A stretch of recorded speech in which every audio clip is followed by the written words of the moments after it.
Why is my HDMI splitter not working? Hey everyone, in this video, I'll explain why your HDMI splitter might not be working and how to fix it step by step.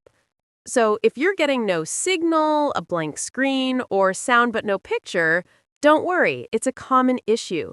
Now, here's the solution step by step. Step 1, check power supply.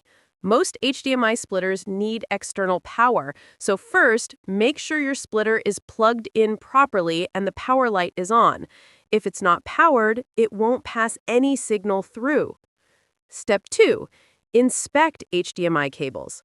Unplug and reinsert all your HDMI cables, both input and output. Use high-speed HDMI cables that support 4K or the resolution you're using. A damaged or low-quality cable can cause no signal or flickering.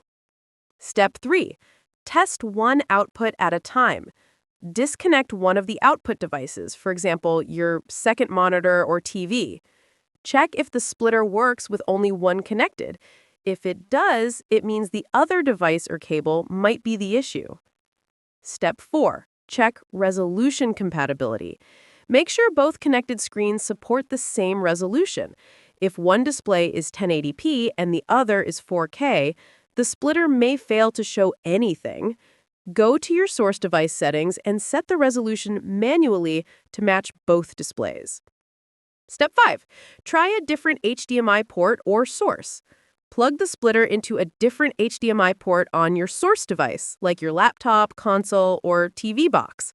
Also, try using another input device to confirm if the problem is with the splitter or the source.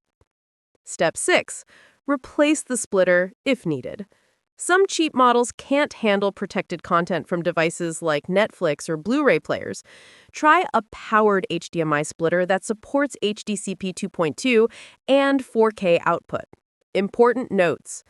Always power off your devices before reconnecting HDMI cables. Avoid long HDMI cables. Keep them under 10 feet for best performance. And check that your TV or monitor input source matches the correct HDMI port. And that's it. That's how you fix an HDMI splitter that's not working. Thanks for watching. If this helped, don't forget to like and subscribe for more simple tech guides.